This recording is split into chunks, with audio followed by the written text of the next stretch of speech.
plaisir aujourd'hui d'accueillir Sofia Ekaterina Taranou. Je ne sais pas si je l'ai dit comme il faut. Oui, c'est parfait. Merci. Puis c'est notre dernier webinaire aujourd'hui pour le printemps. Donc, la prochaine fois qu'on va se voir, ça va être au chapitre, au colloque du chapitre Saint-Laurent et Cotoc, le 9 et 10 juin. Puis, rapidement, comme je vous disais, ça fait plaisir d'accueillir Sophia. Elle a fait un bac en biologie avec une mineure en statistique et mathématiques. Ensuite, elle a fait une maîtrise et un doctorat à l'Université McGill sous la direction d'Irénée Grégoriis en paléolimnologie. Ensuite, elle est venue à l'Université de Montréal avec Pierre Legendre pour faire un premier postdoc et à l'Université d'Ottawa pour faire un deuxième. Maintenant, elle travaille chez Environnement Canada, Environnement et Changement climatique Canada, dans la division de la recherche sur les contaminants aquatiques. Puis, moi, j'ai été impressionné par ses articles, ils sont super intéressants. Donc, allez consulter son profil Google Scholar. Puis, aujourd'hui, elle va nous parler de l'évolution des changements anthropiques et leur impact sur la diversité, la santé et la stabilité des écosystèmes aquatiques. À vous, là. Merci beaucoup, Dominique. Bon, déjà, je vais partager mon écran. On va commencer. OK, parfait. Bon, donc c'est ça. Afin de mieux comprendre où nous dirigeons dans le futur, l'objectif de la recherche que je vais présenter aujourd'hui est vraiment d'examiner comment l'intensification des changements anthropiques au cours des 200 dernières années, donc les 2 dernières décennies, ont modifié les écosystèmes d'eau douce. Oh, pardon. Donc, à l'échelle mondiale, nous avons modifié de nombreux cycles biogéochimiques tels que les cycles de carbone, les cycles d'azote et les cycles de phosphore au cours des 200 dernières années, et nous le faisons à un rythme de plus en plus rapide, avec des concentrations de carbone à la hausse depuis la révolution industrielle, une utilisation d'engrais azotés qui est 9 fois celle des années 60 et une utilisation de phosphore qui a aussi triplé depuis ce temps. Et il y a des modèles qui prédisent qu'une augmentation de 40 à 50 % est prévue pour les 4 prochaines décennies. Donc, en effet, depuis le début de la révolution industrielle, l'entreprise humaine a connu une accélération remarquable de l'ampleur et des taux de pression sur les systèmes terrestres. Et parmi ces réponses rapides sont les changements mondiaux de l'utilisation de l'eau douce, de sa qualité et de sa biodiversité, vraiment à une grande échelle spatiale. Donc, en raison de la forte augmentation des pressions humaines sur les eaux douces, telles que l'augmentation de la population, les changements climatiques et l'utilisation des terres, ces systèmes vont désormais parmi des écosystèmes les plus touchés, avec des différences remarquables ou assez impressionnantes par rapport aux écosystèmes marins et aux écosystèmes terrestres lorsqu'on examine, par exemple, des pertes en biodiversité. Et souvent, comme l'ont montré des études clés, la réponse à ces multiples facteurs de stress est non linéaire, par laquelle une poussée au-delà d'une valeur critique déplacera les systèmes vers un nouvel équilibre, avec beaucoup de difficultés de retourner à l'état antérieur. Donc ici, on voit un exemple dans les lacs où est-ce qu'on augmente la concentration de nutriments. On peut passer d'un lac qui est dominé par des macrophytes avec de l'eau claire à un lac qui est dominé par des cyanobactéries avec de l'eau trouble, avec beaucoup de difficultés de retourner. Donc, il faut réduire les concentrations de nutriments beaucoup plus bas pour retourner à l'état antérieur.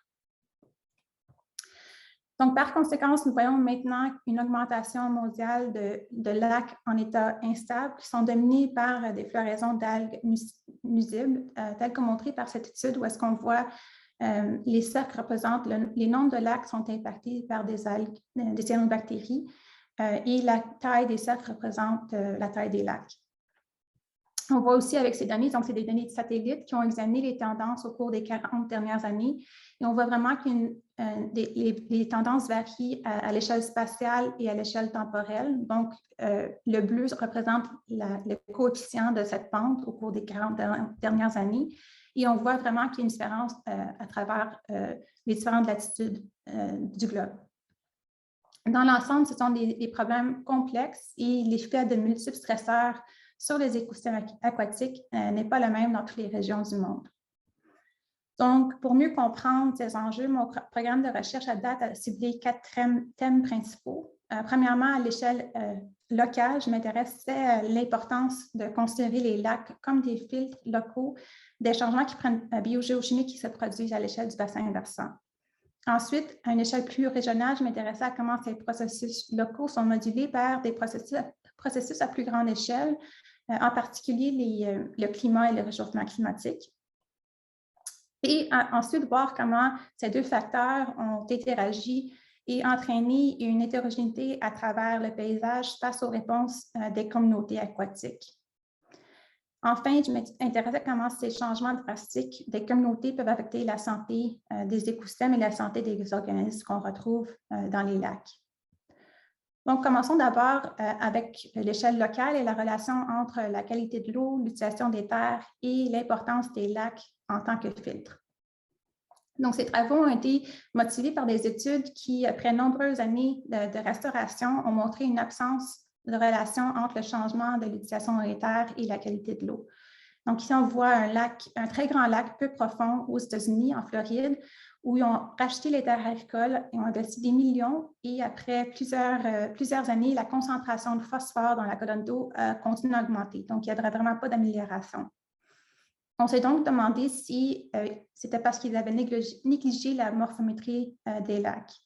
C'est-à-dire, dans les lacs peu profonds, on peut trouver une décomposition des macrophytes, des annexies périodiques durant les temps calmes et la resuspension par le vent qui fait en sorte qu'il peut y avoir un recyclage de nutriments à l'interne, donc dans le lac lui-même, à travers la colonne d'eau.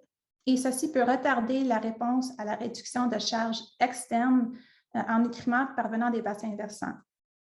Pour explorer cette hypothèse, nous avons en premier lieu fait une étude dans les prairies canadiennes où nous avons examiné justement la relation entre le pourcentage de terres agricoles et la concentration de phosphore dans la colonne d'eau. Ce qu'on a vu, c'était que la relation était beaucoup plus forte dans les lacs profonds que dans les lacs peu profonds en gris, et aussi que dans les lacs peu profonds, la charge interne de phosphore augmente davantage la concentration de nutriments. Bien entendu, c'est une étude locale et on voulait vraiment voir si on pouvait généraliser cette découverte à une plus grande échelle spatiale. Donc, pour ce faire, on a fait une méta-analyse de 400 lacs, près de 400 lacs à une échelle interrégionale. Ici, on a vu que bien qu'il y avait une variété dans le niveau de base de point de vue concentration de phosphore pour tous les lacs, que la pente de la relation était comparable. Donc, plus il y a d'agriculture, plus il y a de nutriments dans la colonne d'eau. Mais il y a beaucoup de bruit dans ces relations. En partie, la morphométrie expliquait ce bruit. Donc, la morphométrie joue un rôle confondant où le recyclage de nutriments dans la colonne d'eau des lacs peu profonds était une source supplémentaire de nutriments. Donc, on voit ici dans les lacs peu profonds que la concentration de nutriments était plus élevée. Et donc, ceci causait un désaccord entre les activités agricoles et la qualité de l'eau. De plus, aussi, on voit que les pentes varient à travers les différentes régions et surtout qu'il y avait des pentes plus à pic dans les régions avec plus de lacs peu profonds que des lacs profonds. On voit aussi que les prairies canadiennes qu'on avait étudiées dans l'étude antérieure avaient des signes, des indications d'utilisation plus extrêmes que d'autres régions. Donc, ceci dit, il reste encore beaucoup de bruit à expliquer dans ces relations et pas tous les lacs ont connu la même historique. Et donc, ce bruit peut être en partie expliqué par l'histoire de l'utilisation des terres. Nous avons examiné cette question avec une méta-analyse de 94 études où nous avons examiné l'effet de la récupération de phosphore après l'arrêt d'agriculture. Et on a montré ici que l'agriculture peut se faire ressentir pendant des décennies et même des siècles avant de s'estomper. Donc, on voit ici, par exemple, en Europe, qu'il peut avoir une charge de phosphore même après avoir arrêté les pratiques agricoles. On voit aussi qu'il y a beaucoup de variétés en différentes régions du monde, par exemple, l'Europe et l'Amérique du Nord. Donc, c'est l'historique de l'utilisation des terres peut jouer un rôle additionnel que nous n'avons pas pris pu évaluer dans l'étude que nous avons vue dans la diapo précédente. De plus, tel qu'on a montré dans une récente étude où nous nous intéressons à prédire la concentration de pesticides, donc ici l'atrazine dans plus de 1000 lacs des États-Unis, on peut s'attendre que les types de pratiques agricoles, donc les types d'engrais qui sont appliqués, les pesticides et les herbicides sont un autre facteur à considérer qui peut ajouter du bruit à la relation entre l'utilisation des terres et la qualité de l'eau. Donc ici, l'application d'engrais et de pesticides était bien entendu la variable la plus importante pour prédire ce qu'on retrouvait dans les lacs, qui fait du sens complètement. De plus, par contre, l'hydrologie explique une partie supplémentaire de cette variété. Et en général, bien qu'on ait expliqué 75 de la variance de la concentration de pesticides dans les lacs, on n'a pas pu tenir compte de d'autres variables importantes, telles que si les producteurs utilisaient des pratiques bénéfiques. De plus, la pré-exposition des sols aux pesticides, tels que l'atrazine, peut aussi augmenter la dégradation de la molécule au fil du temps, à fur et à mesure que les communautés microbiennes se transforment en organismes qui sont capables de transformer la molécule elle-même.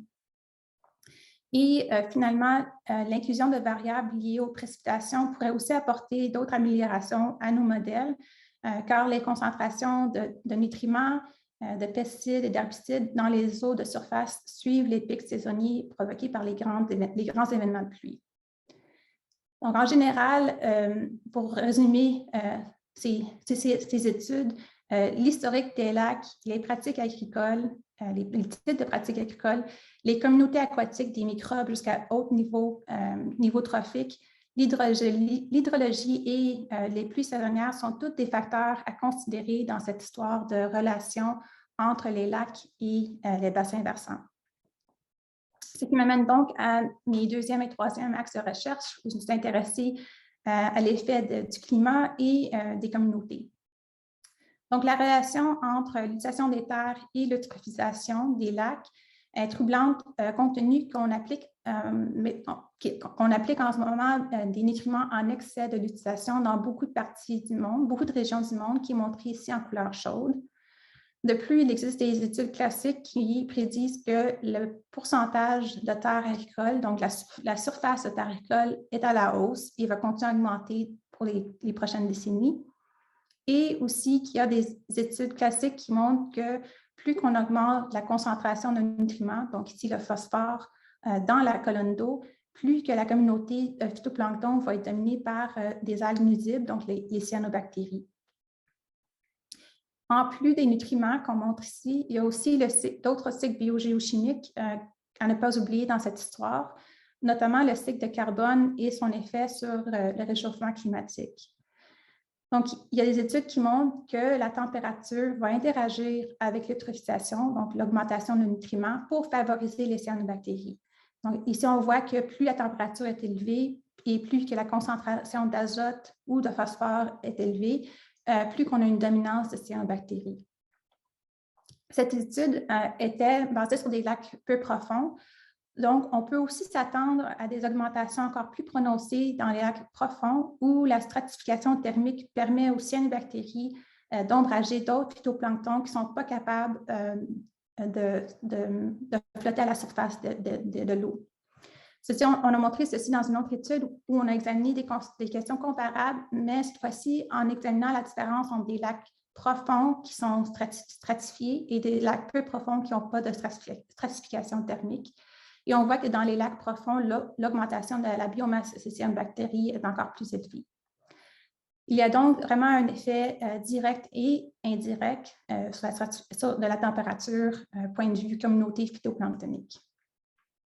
Un autre point important à noter ici est que la première étude à gauche était basée sur des lacs, sur un gradient spatial, donc où est-ce que les lacs ont été échantillonnés une fois durant la saison, au cours de la saison, donc vraiment un moment dans le temps, alors que l'étude à droite était des lacs qu'on a échantillonnés, des données qui ont été échantillonnées selon plusieurs lacs au cours de plusieurs décennies. Par contre, on ne va vraiment pas chercher l'Anthropocène au complet, donc on ne sait pas quel était l'impact du réchauffement climatique et de l'eutrophisation au cours depuis la révolution industrielle. Pour répondre à cette question, on a fait une collaboration internationale où est-ce qu'on a allé chercher toutes nos données paléolimnologiques. Donc, chaque point ici sur la carte représente un site où est-ce qu'on a pris une carotte de sédiments et on a reconstruit la concentration de différents pigments dans les carottes. Et on a examiné la tendance des pigments qui sont trouvés dans les cyanobactéries. Ce qu'on a vu avec cette étude était qu'au cours des 200 dernières années, la plupart des lacs ont une augmentation de cyanobactéries ou des pigments de cyanobactéries qui est montré ici par couleur verte. Il y a beaucoup moins de points bleus où les points bleus représentent une tendance négative.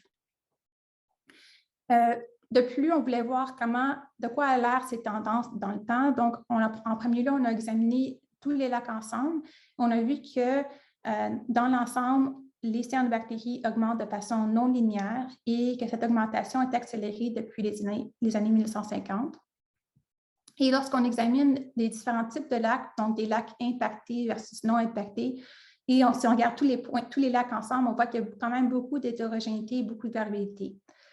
Pour mieux expliquer cette variabilité et comprendre quels lacs ont une augmentation plus prononcée et pourquoi, on a par la suite appliqué un arbre de régression et ceci a montré que lorsqu'on examine la tendance des cyanobactéries, on passe des tendances de 0 ou négatives à des tendances fortement positives dans les lacs qui sont eutrophes et aussi dans les lacs qui sont profonds et des sites où est-ce que la température est plus élevée, qui correspond à des sites à basse terre. Donc, ensemble, on pouvait mieux expliquer la variabilité des tendances de cyanobactéries au cours des 200 dernières années. Donc, une conséquence de l'augmentation des cyanobactéries est la possibilité d'une augmentation parallèle des toxines produites par certaines espèces, qui est une question que j'ai examinée dans le cadre de mon 4e axe de recherche. Donc, un problème, par contre, avec la modélisation ou prédire la toxicité des cyanobactéries est qu'il existe une grande variabilité entre les modèles prédictifs de cyanotoxines, ici montré par la microcystine, qui est une des cyanotoxines les plus communes. Donc, et ceci varie en fonction de l'échelle de l'étude. On voit ici qu'à l'échelle régionale, on est capable de prédire la concentration d'une cyanotoxine, donc de microcystine, avec l'eutrophisation, donc la concentration d'azote, avec un taux de variance expliquée de 56 %, qui est très bien. Par contre, lorsqu'on augmente l'échelle à une échelle nationale ou continentale, on voit qu'on perd 40 % de la variance expliquée. Étant donné qu'il existe des décès, des maladies animales et même humaines qui ont été directement reliées à l'exposition aux microcystines, il y a vraiment un besoin de mieux prédire ces toxines dans l'environnement. Bon, pour résoudre en partie ce problème ou pour examiner ce problème, on a utilisé un ensemble de données nationales des États-Unis pour tester si nos modèles pouvaient être améliorés en tenant compte des processus multi-échelles, donc des processus à l'échelle du lac et du bassin versant et d'autres processus plus régionaux tels que la température et le climat.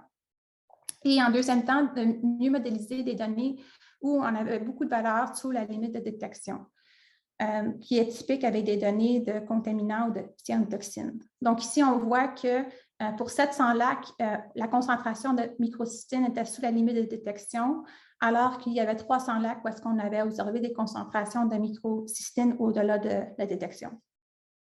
Mais en gros, cette asymétrie dans les données est problématique point de vue modèle statistique. Donc, pour résoudre ce problème, nous avons appliqué des modèles à obstacles, des modèles à deux parties. La première partie, on code la variable réponse, donc ici la concentration en microcystine en présence-absence, et on applique un modèle binomial pour voir quelle variable environnementale peut prédire si on observe oui ou non les microcystines. Ensuite, une fois qu'on passe cet obstacle et que la toxine est observée, on a une deuxième partie du modèle qui va modéliser la concentration de microcystine avec des modèles linéaires ou non linéaires. Les variables explicatives peuvent être les mêmes ou ils peuvent varier. Donc, ce qui détermine si on observe oui ou non la microcystine peut être différent de ce qui explique l'augmentation de sa concentration dans le paysage ou dans le temps. Avec ces modèles, on a pu expliquer 55% de la présence-absence de cette toxine et 26% de l'augmentation de sa concentration. De plus, on a pu identifier des régions où la probabilité de détecter ou d'observer des concentrations au-dessus de la limite de détection était plus probable ou plus élevée. Et aussi, de plus, on était également intéressés à prédire quels lacs étaient les plus susceptibles de dépasser certains seuils provisoires, étant donné que les gouvernements investissent des ressources et de l'énergie davantage pour éviter ces seuils importants. Donc ici, on voit qu'on était capable de prédire quelle région allait dépasser certains seuils critiques. Un point important de cette étude était que les modèles étaient basés sur la concentration totale de microcystine. Ceci comprend par contre toutes les différentes congénères de microcystine et pas toutes les congénères ont un impact aussi prononcé. Ce que je veux dire par ça, c'est qu'une étude a montré que certaines congénères de microcystine semblaient être plus toxiques, notamment microcystine LA, qui était une congénère qui était responsable pour la mort de 21 loutres de mer, qui est une espèce en voie de disparition, sur les côtes de la Californie. Étant donné que celles-ci utilisent le même habitat côtier et partagent les mêmes aliments marins ou des aliments marins en commun avec l'humain, c'est une question intéressante à explorer davantage. Il y a aussi des études qui montrent que microcystine LA, la congénère, peut avoir une toxicité plus aiguë, elle peut potentiellement se bioaccumuler plus facilement et aussi, il y a des études qui montrent que ce congénère peut persister plus longtemps dans l'eau des lacs que d'autres congénères, donc quelques semaines comparé à d'autres congénères comme microcystine LR. Un autre point est que souvent, on étudie microcystine LR pour représenter la concentration totale de microcystine. Donc, si on n'examine pas les autres congénères, on peut manquer potentiellement des sources toxiques dans nos eaux. On a évalué cette question en examinant des données d'eau qui parvenant juste avant que l'eau soit prise par des usines de purification dans la région des Grands Lacs. Et ce qu'on a vu ici, c'est que différentes régions étaient dominées par différentes congénères de microcystine. Donc, certaines régions dominées par microcystine LA en rouge, d'autres par microcystine LR en vert, et quelques autres régions avaient d'autres congénères qui étaient dominantes. Pour mieux comprendre cette hétérogénéité spatiale, on a encore une fois appliqué des modèles de régression et ceux-ci ont montré que la congénère LR était surtout associée ou présente durant des conditions de vent calme, des températures plus élevées et aussi des concentrations de nutriments plus élevées, alors que microcystine LA semblait être plus commun lorsque les vents était à la hausse, les conditions étaient plus humides, donc plus de pluie, et la concentration de nutriments semblait aussi être plus faible. Cette relation est probablement due au fait que différents congénères sont associés à différentes espèces de cyanobactéries, et donc vraiment une meilleure compréhension de la niche de ces taxons et leur relation aux congénères serait vraiment essentielle, qui est quelque chose qu'on n'a pas pu évaluer avec cette étude. Un petit point à côté qui est intéressant, c'est que les usines, avant de prendre l'eau, certaines usines appliquent des traitements chlores pour contrôler la présence de moules zébrés. Et ce qu'on voit ici, c'est que la concentration de microcystine semble varier dépendamment s'il y a un site où est-ce qu'il y a des traitements de chlore ou non. Et aussi que ceci semblait avoir varié selon les différentes congénères de la microcystine. Donc, un autre point intéressant qu'on a pu évaluer est l'effet du chlore et comment ceci peut être attribuable aux moules zébrés. Donc, ce qu'on a vu dans cette étude était que si les moules zébrés sont présentes il y a une application de chlore qui peut avoir lieu. Et on a aussi vu que l'effet de la température était maximal, où il y avait un effet de seuil à environ 12 degrés Celsius, et que le moment de reproduction des moules hybrides était aussi à 12 degrés Celsius. Donc, possiblement, est-ce que c'est possible que l'effet de la température que nous avons vu était vraiment juste un effet de présence-absence de moules hybrides, étant donné qu'il y a des études qui montrent que les moules peuvent augmenter ou favoriser les cyanobactéries et aussi la concentration de microcystine dans la colonne d'eau. Donc, ça, c'est des questions que nous n'avons pas pu évaluer avec cette étude. Un autre point qu'on peut noter est qu'il est possible que les différents lacs étaient dominés par différents congénères parce qu'ils avaient tout simplement des souches différentes de microcystine. Donc, les lacs qui étaient dominés par Microcystinella ont toujours eu cette congénère dans leur système, qui était un point valide. Mais par contre, ce qu'on a vu avec une étude paléoluminologique dans des lacs canadiens où est-ce qu'on a reconstruit la concentration de différents congénères au cours des 200 dernières années. Et on a vu avec ces données que certaines congénères, notamment Microcystinella, a augmenté au cours du temps.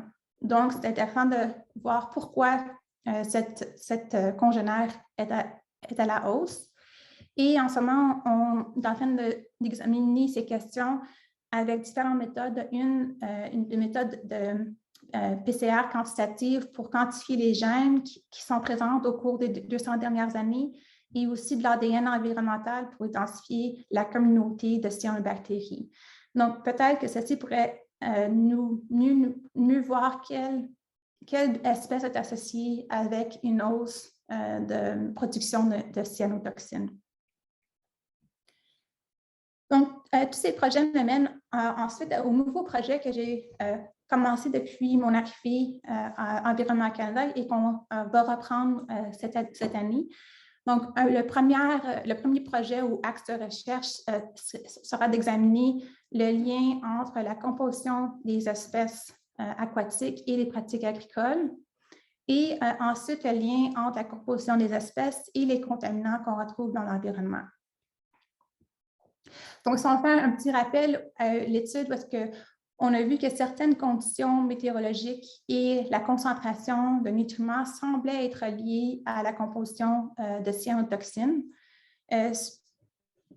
Donc, c'est une question qu'il faudrait examiner davantage ici.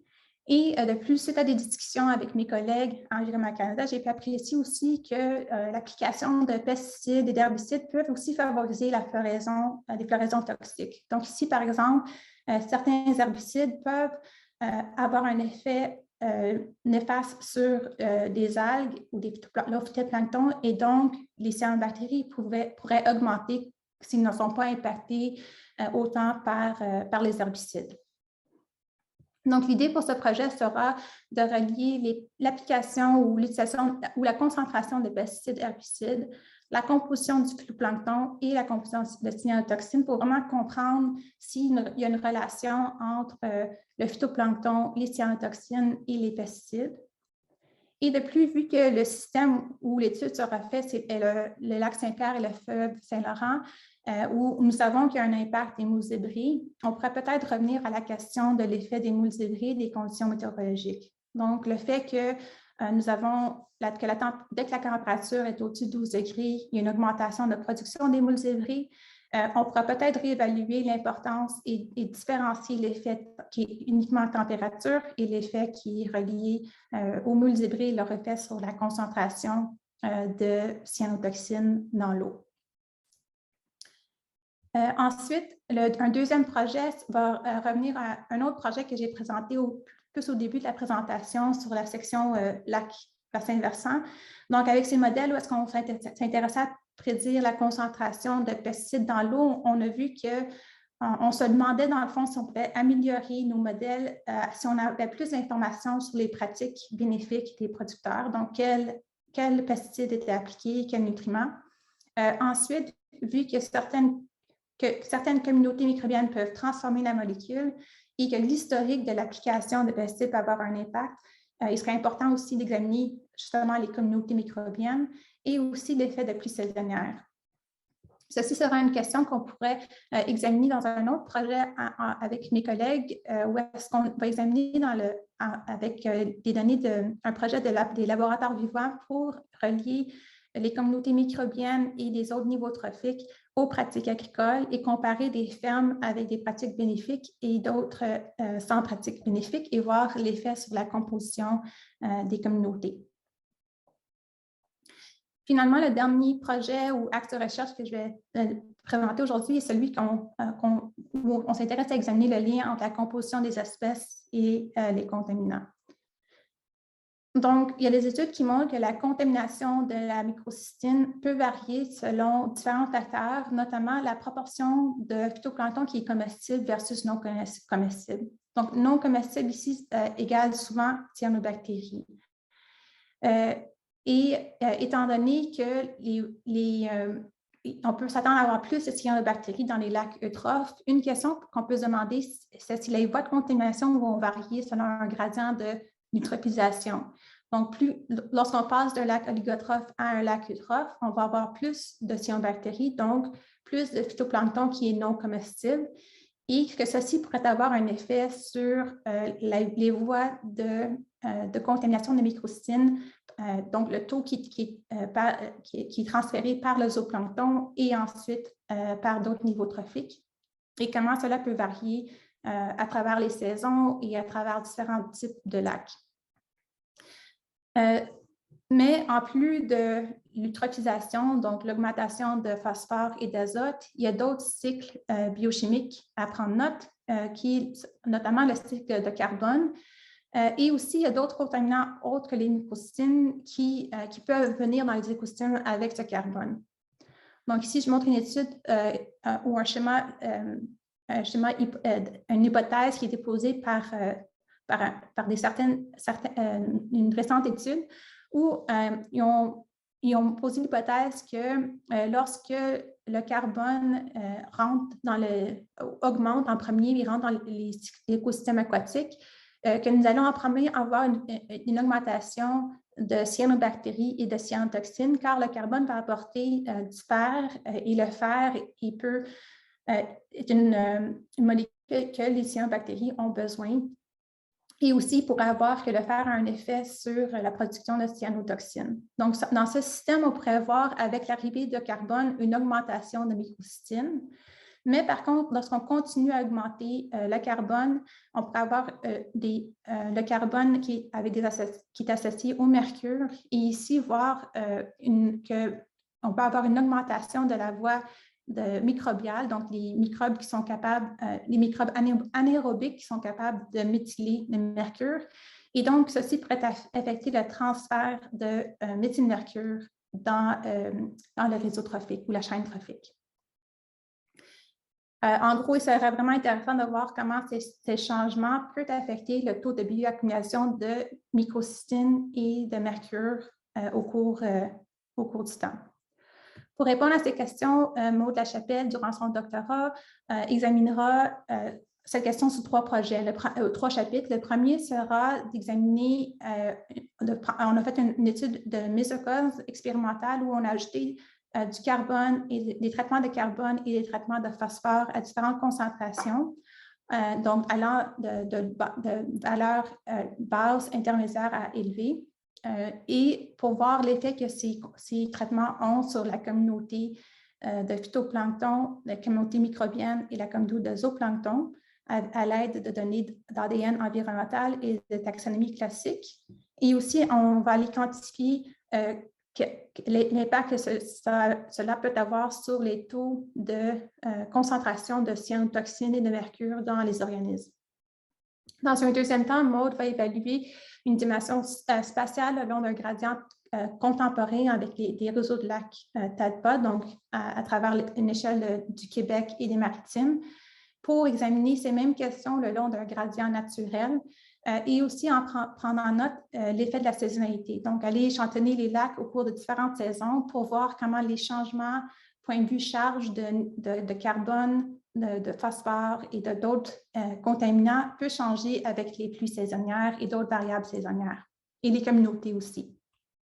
En un troisième temps, elle va évaluer une dimension temporelle avec des données paléontologiques pour examiner cet enjeu au cours de l'Anthropocène, donc au cours des 200 dernières années. Un autre projet qu'on va reprendre cette année, hors de ce projet de doctorat, sera l'effet de ou potentiellement partie du doctorat aussi, sera l'effet de la distance des fonderies et des lacs urbains. Donc, plus qu'on se rapproche des fonderies, plus qu'il y a un effet ponctué de certains contaminants et qu'on peut s'attendre possiblement à avoir un effet plus prononcé sur les communautés au cours des 200 dernières années. Donc, ceci sera une étude paléontologique aussi le long de différents gradients et dans différents types de lacs. Donc, en gros, je vous remercie pour votre temps. C'est la fin de ma présentation. Je vais prendre des questions et je voulais aussi remercier tous mes collègues pour leur soutien et leur collaboration au cours de tous ces beaux projets. Merci. Merci beaucoup, Sophia. C'est super intéressant. Est-ce qu'on a des questions pour Sophia dans la salle? On a des applaudissements virtuels. Est-ce qu'on a des questions?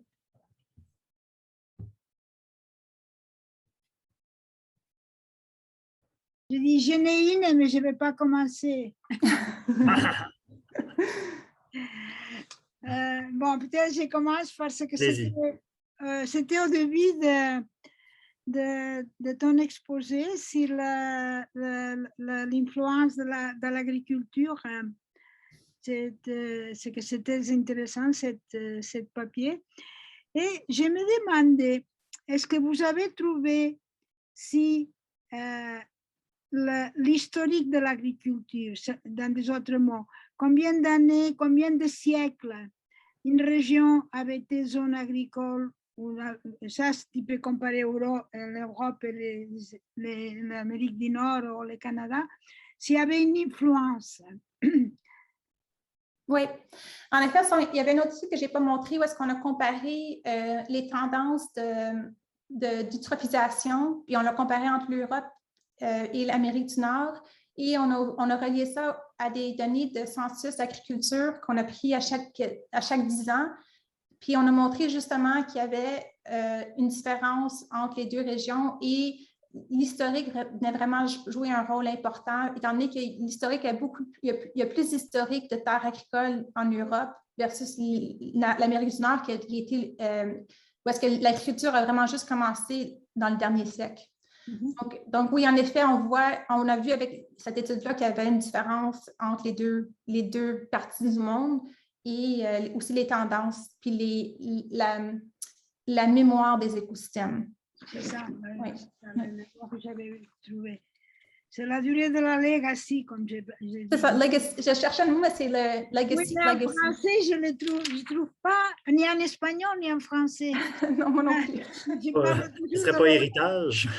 Oui, je pense héritage. Je n'étais pas certaine. Mais non, ce n'est pas 100%, je pense, héritage. Hein?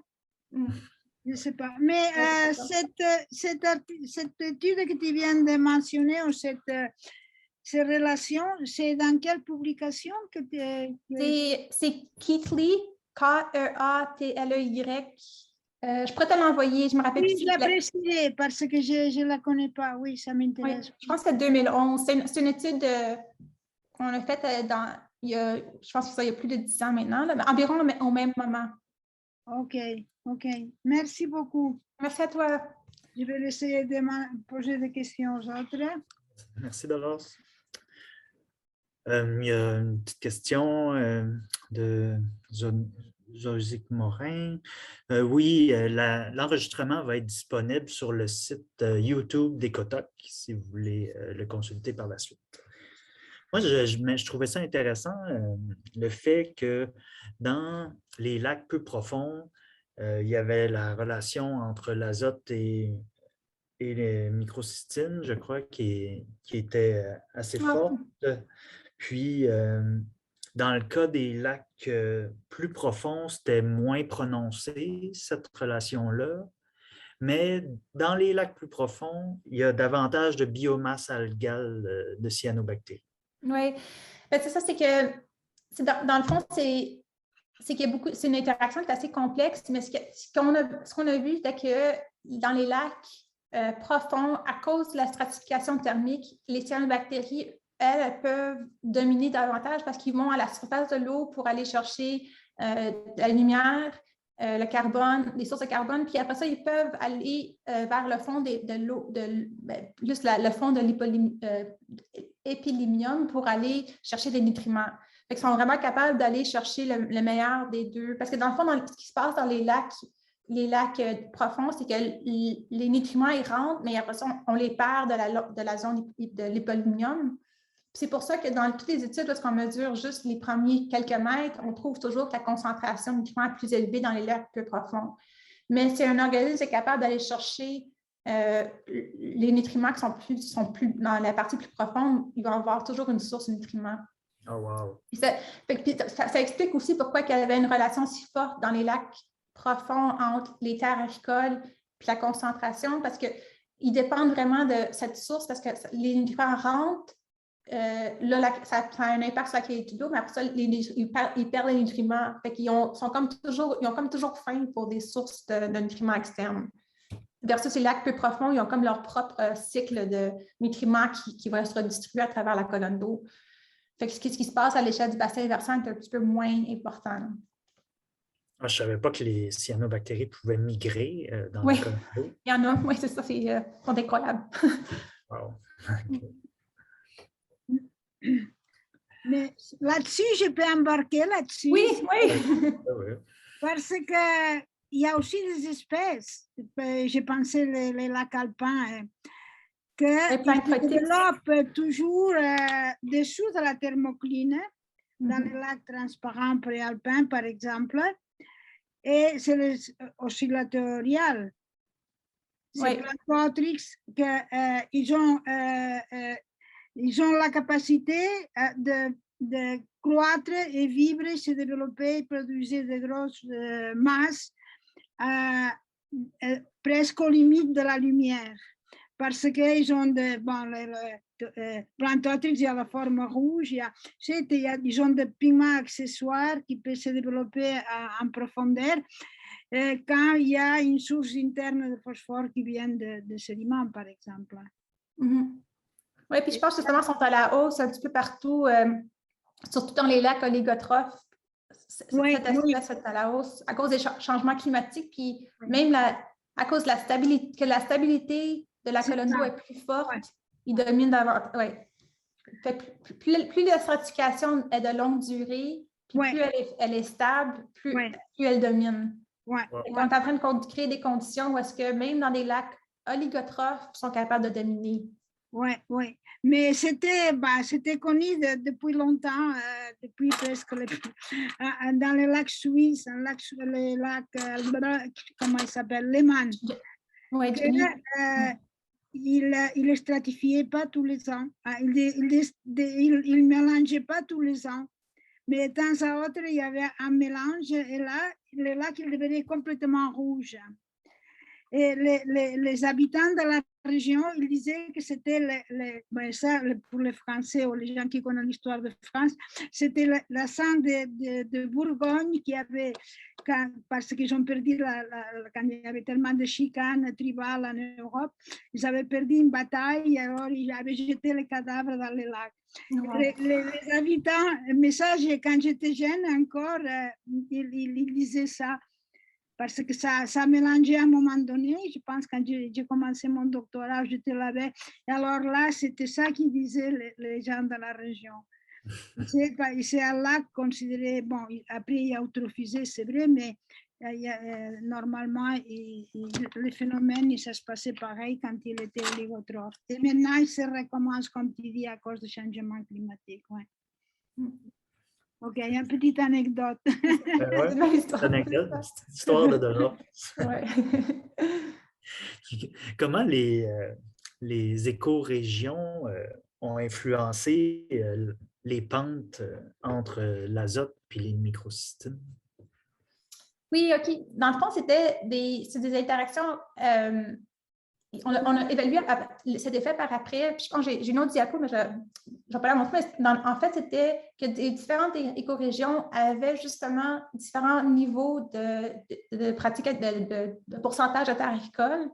Et aussi, il y en avait, comme, surtout dans les prairies des États-Unis, le sol était plus riche, juste parce que c'était un grand lac historiquement. Il y avait aussi le fait que l'agriculture avait une historique qui était plus longue aussi. Fait que c'est tous des facteurs qui faisaient que c'était des régions où est-ce qu'on voyait que il y avait dans le fond, les lacs étaient eutrophes depuis plus longtemps. Puis il y avait sûrement, on ne l'a pas évalué, mais sûrement que c'était des lacs qui ont été adaptés à ce type de conditions. Donc, les cyanobactéries dominaient de façon régulière. Ils étaient mieux établis dans le fond. Puis, on a aussi examiné justement la relation entre la qualité de l'eau puis la concentration de nutriments qui rentraient. Puis, on voyait que dans ces lacs-là, la réponse était plus prononcée que dans d'autres régions. Fait qu'il y avait vraiment... on n'a pas pu l'évaluer, mais ça indiquait qu'il y avait l'effet justement de l'historique qui était important dans cette région. Historique, point de vue d'utilisation des terres. Puis ce qui est vraiment intéressant avec cette étude-là aussi, c'est qu'on passait dans le nord, qu'on avait les sites où il y avait beaucoup d'agriculture, puis au sud, c'était l'effet de la température, mais l'effet de l'agriculture puis de l'utilisation était tellement forte, puis vu que ça suivait un gradient opposé de la température, que les modèles montraient que l'effet de la température était négatif, mais qui n'a pas de sens point de vue écologique, mais c'est vraiment juste une corrélation spurious, ça n'a pas de sens. C'est pour ça qu'il faut faire attention des fois quand on analyse des grandes bases de données, il faut faire attention à qu'est-ce qui augmente dans quelle direction, puis un petit à côté. Il ne faut pas se fier à 100% à nos modèles. Non, c'est ça. Il faut bien les vérifier. Oui, exact. Ouais. Puis est-ce que vous allez, dans le lac Saint-Pierre, évaluer comment les pesticides affectent les communautés benthiques? Oui, j'ai passé à travers ces projets-là super vite, mais en gros, l'été dernier, on est allé échantillonner, parce que c'est un projet de laboratoire ouvert où est-ce que les producteurs certains producteurs vont changer leur méthode d'agriculture pour voir si ça peut améliorer la qualité de l'eau. Puis nous autres, on est juste allés échantillonner l'eau dans certaines fermes où est-ce qu'il y avait des pratiques laboratoires vivants versus d'autres fermes où est-ce qu'ils n'ont pas changé leurs pratiques. Puis on a mesuré dans des petits ruisseaux pour l'ADN. Puis là, avec l'ADN, on va aller reconstruire la communauté de microbienne, puis le phytoplancton puis le zooplancton. Puis il y a aussi d'autres collaborateurs qui examinent le poisson, puis comment que ça peut avoir un impact. Ça est vraiment un projet multitrophique, parce qu'on va avoir l'effet sur plusieurs parties de la communauté. Mais ça va être, pour la première fois, pour moi, ça va être dans une rivière, qui est comme du nouveau, là, dans mon cas, mais c'est ça. Oui. Ça va être intéressant. Puis les microcystines, est-ce que ça peut être toxique pour les poissons?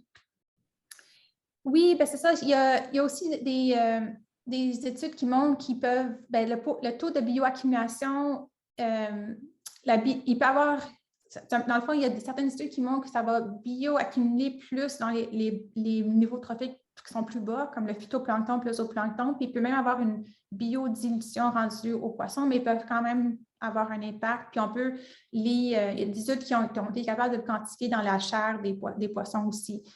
Mais je pense justement que ça, c'est un sujet, des trouvailles, certaines trouvailles qui montrent que c'est une bioaccumulation, d'autres montrent que c'est une biodilution, dépendamment de quelle étude ou quelle région.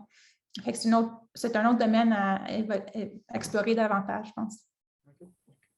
Super. On va se lancer là-dessus. Oui, c'est ça. Petite dernière question. Oui. Où vous allez faire les expériences avec le